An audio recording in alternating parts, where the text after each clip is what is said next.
अस्सलाम वालेकुम। खालिद सैफुद्दीन आपके साथ 7 नवंबर की कॉल लेकर। अच्छा, समय पहले मैं आपको यहाँ पर अपनी एक ऑडियो बता रहा हूँ जो आज दोपहर 11:56 पे दी गई है। हम मिड डे कॉल इसी टाइम देते हैं, 11 बजे से लेकर 12:30 बजे के बीच में, जैसे हालात होते हैं।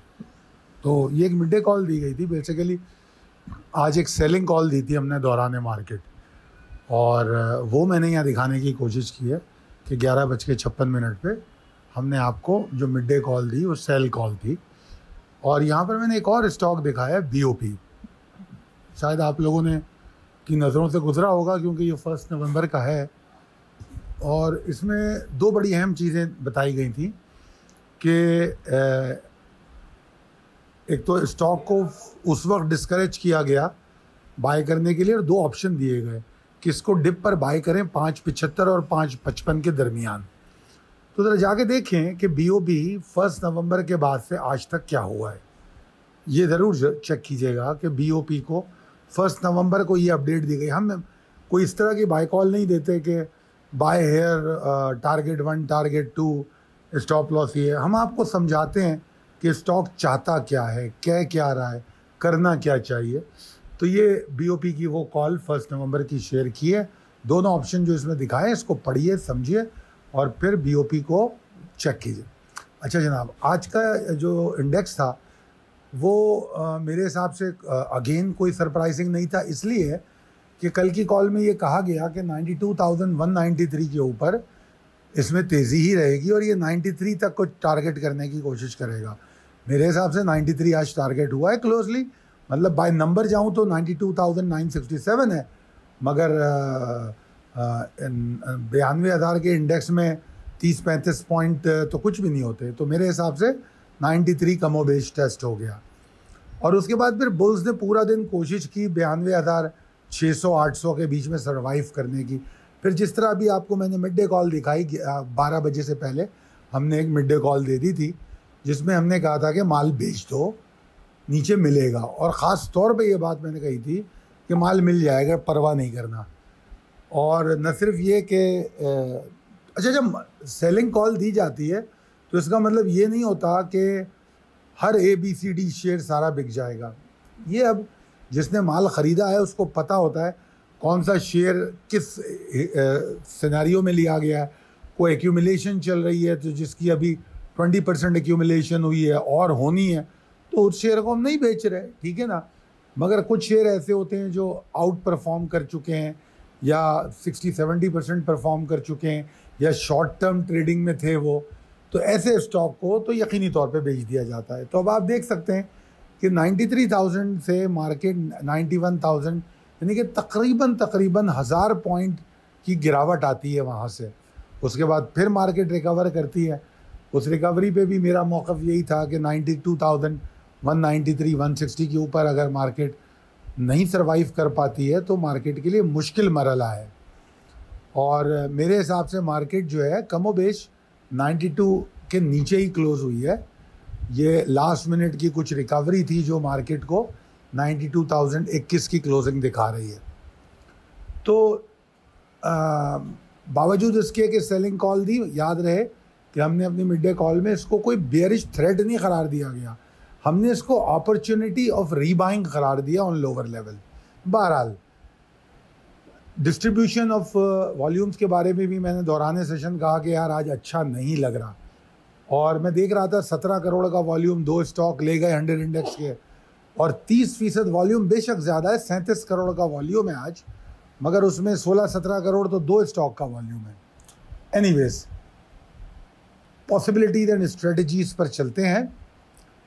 देखिए, लास्ट मिनट रिकवरी जो है वो मुझे कन्विंस नहीं करती, और मेरा मौक़िफ़ वही है कि 92,193 के ऊपर कम से कम मार्केट को रहना चाहिए। और सिर्फ ये नहीं कि उसके ऊपर रहने से एकदम बड़ी तेज़ी हो जाएगी, उसके बाद भी 2-3 रेजिस्टेंसेस ऐसी हैं जो अच्छी हैं, जो इरिटेट कर सकती हैं। क्योंकि मार्केट का 200-300 पॉइंट ऊपर खुलना या नीचे खुलना कोई बड़ी बात नहीं है, 92,000 की मार्केट है ये, ठीक है जी। तो इसलिए जस्ट 200 पॉइंट ऊपर खुल जाना कोई तेज़ी की ज़मानत नहीं होता, ठीक है। सस्टेनेबिलिटी को चेक करें आप। प्री ओपन वॉलेटिलिटी टाइम जो होता है उसके बाद मार्केट को देखें। ठीक है जी। अच्छा, मुझे मार्केट में एग्जॉर्शन नज़र आती है अगर 91,880 के नीचे मार्केट ट्रेड करती है। अगर ऐसा होता है तो 91,400 को मार्केट टारगेट कर सकती है। और अगर 400 पे भी प्रेशर की जो रफ्तार है वो ऐसी ही रही तो फिर तो जनाब मज़ीद गिरावट हो सकती है। अभी भी इंडेक्स का ओवरऑल ट्रेंड बुलिश है। एक उम्मीद की फिजा पैदा हुई है करेक्टिव वेव की, जो अभी कंफर्म अभी भी नहीं हुई है, उसको कंफर्मेशन की ज़रूरत है। तो वो करेक्टिव वेव है या नहीं है, इसकी कंफर्मेशन देखेंगे कल क्या होता है। ठीक है जी। तो मेरा मानना ये है कि जो लोगों ने माल बेचा है आपके अलर्ट पर, उनके पास अपॉर्चुनिटी, पैसे हाथ में है। कल अगर मार्केट 400-500 पॉइंट, 400-300 पॉइंट नीचे जाती है तो वहाँ से शॉर्ट टर्म एंट्री नीचे से ख़रीद के भी की जा सकती है। तो अपॉर्चुनिटी उनके पास होती है जिनके पास लिक्विडिटी होती है। ठीक है ना। और अगर माल लेके खड़े रहेंगे सिर्फ तो उससे अपॉर्चुनिटियाँ मिस होंगी। देखिए, मैं जो कॉल में ट्रिगर देता हूँ उनको बहुत स्ट्रिक्टली फॉलो कीजिए। ख़ास तौर पे जो शॉर्ट टर्म एंट्रीज़ होती हैं उसमें तो ये बहुत काबिल ज़िक्र होते हैं। अच्छा जनाब, अब मैं आ गया हूँ परफॉर्मेंस स्लाइड पे। इसको छोटा करेंगे वीडियो को। देखिए जी, पावर सीमेंट में मैंने आपको पावर सीमेंट में चले बाद में बात करते हैं क्योंकि उसमें मैंने आगे उस पर डिटेल दिखाई है। यहाँ पर आज के ये मैंने बीच मार्केट की पोजीशन दी है, पता नहीं 12 बजे या 2 बजे की पोजीशन है, तो ख़ुद ही चेक कर लीजिएगा इसमें से कौन कौन से और ऊपर गए या और नीचे गए। मगर बहरहाल इसमें मैं ये बताने की कोशिश की है कि पावर के बारे में 775 और 790 को हाईलाइट किया गया, पाक इलेक्ट्रॉन में 2640 को हाईलाइट किया गया, CSAP में 120-30 को हाईलाइट किया गया। ठीक है, तो इनको ज़रूर देखिएगा कि ये जो हाईलाइटेड लेवल थे यहाँ पर क्या हुआ। हर स्टॉक का टारगेट अचीव होना ही अचीवमेंट नहीं होती। अचीवमेंट ये भी होती है कि एक स्टॉक के बारे में कहा जाए कि इसमें यहाँ पर एंट्री नहीं लेनी चाहिए और आप उसमें एंटर ना हो, तो ये भी अचीवमेंट है, क्योंकि नुकसान नहीं करना भी इस मार्केट में फ़ायदे की बात है। ठीक है ना, वरना बैठे बैठाए फालतू का नुकसान लोग ले रहे होते हैं। अब यहाँ मैंने आपको अगली स्लाइड, परफॉर्मेंस की जो स्लाइड है, इसमें पावर सीमेंट की कल की कॉल दिखा रहा हूँ और आज का चार्ट दिखा रहा हूँ। देख लीजिए 790 और 775 पे मैं क्या कह रहा हूँ, बस प्लीज़ इसको देखिए, आपको सब समझ में आ जाएगा कि हमारी कॉल क्या होती है, कैसे होती है, हम क्या समझाने की कोशिश करते हैं। गो के पावर सीमेंट पे 790 के ऊपर 855 का मेरा टारगेट था, मगर इसका मतलब ये नहीं है कि मैं 790 775 को इग्नोर कर सकता हूँ। हाँ, मैं ऑप्टिमिस्टिक रहूँ, 775 के नीचे स्टॉप लॉस लगा के 775 टूट गया, आई एम आउट। आप देख लें 7 रुपये 20 पैसे पे आ गया है। ठीक है जी। अब आगे चलते, कल के लिए जो स्टॉक की बात कर रहा हूँ मैं, GHNI, समझने की कोशिश कीजिएगा। सब में पहले इसकी टेक्निकल पोजीशन हम बड़ी डिटेल में बताने की कोशिश करते हैं। देखिए जी, GHNI ओवरऑल अभी तेज़ी में ही है, ऐसा नहीं है कि GHNI में कोई मुसीबत आ गई है। GHNI 290 से ऊपर आ रहा है और 425-420 तक गया है, तो ओवरऑल अच्छा है और अभी भी क्लोजिंग इसकी 400 के पास है। मगर हम यहाँ पर बात करते हैं डेली ट्रेड की पॉसिबिलिटी की, तो उसको उसी एंगल से देखना चाहिए। तो इसमें मैंने कहा है कि मैं जो एक्साइटमेंट है वो तो वैसे 415-75 के ऊपर देखता हूँ, मगर मैं इसमें लॉन्ग रिकमेंड कर रहा हूँ 410-60 के ऊपर। ऐसा क्यों कर रहा हूँ? देखिए, 410 पे बुल्स एक्टिवेट हो जाते हैं, थोड़ा रिस्क लेवल ज़्यादा होता है, उनकी ताकत वो पूरी तरह रीगेन नहीं हो पाती। 415 के ऊपर वो पूरे चार्ज हो जाते हैं, इसलिए दो अलग अलग लेवल्स को अलग अलग तरीके से इजहार किया गया है। मगर लॉन्ग 410-60 के ऊपर हो जाता है। अब हो सकता है कोई आदमी यहीं लॉन्ग जाना चाहे तो चले जाए, मर्जी है उसकी, सिर्फ फ़र्क ही होगा कि उसका रिस्क मैनेजमेंट बढ़ जाएगा, क्योंकि अगर यहाँ लॉन्ग जाता है तो नीचे आने के चांसेस बहुत ज़्यादा हैं। अगर वो 410 के ऊपर लॉन्ग जाता है तो वो स्टॉप लॉस 401 का जो लेवल है उसके नीचे भी ले सकता है और फौरी तौर पे फिर उसको स्टॉप लॉस ट्रेल करने का भी मौका मिलेगा।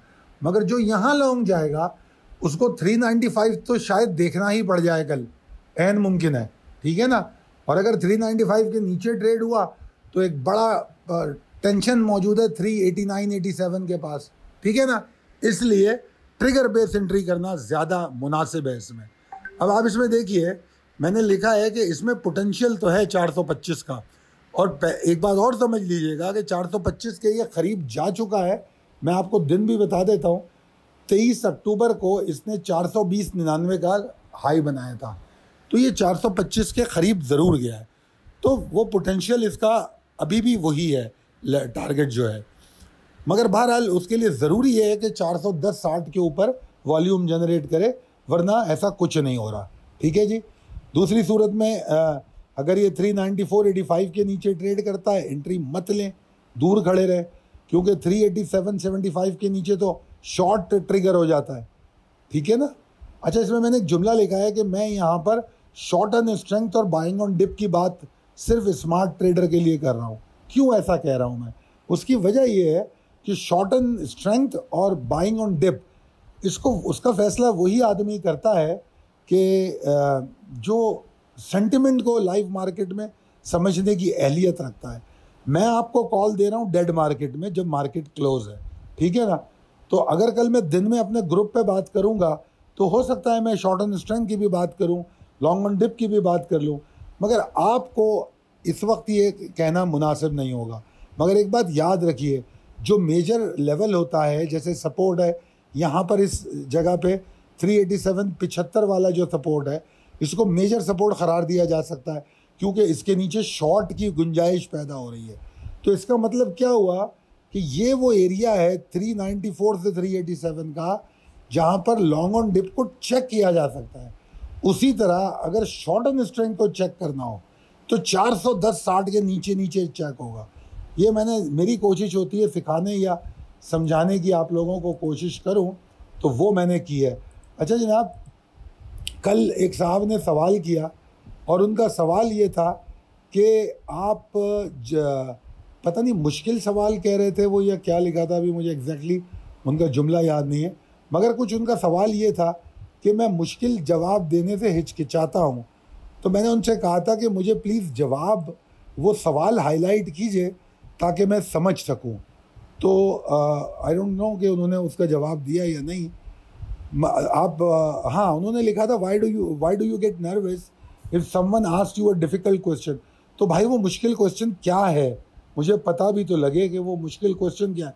अगर आप ये समझ रहे हैं कि आप जो स्टॉक पूछ रहे हैं उसका मैं जवाब नहीं दे रहा, मैं नर्वस हो रहा हूँ, तो भाई ये मेरे लिए मुश्किल क्वेश्चन नहीं है, ये मेरे लिए बहुत आसान है। मैं रोज़ाना 12, 13 से 15, 18 स्टॉक तक अपने क्लाइंट्स को देता हूँ, तो मुझे क्या प्रॉब्लम है उसमें। मगर मैं यहाँ पर नहीं दूंगा क्योंकि यहाँ पर मैं स्टॉक्स नहीं देता। तो अगर आपको ऐसा लगता है इससे मैं नर्वस हो रहा हूँ तो आपकी मर्ज़ी है, मगर मेरा नहीं ख्याल कि ये नर्वस होने की बात है।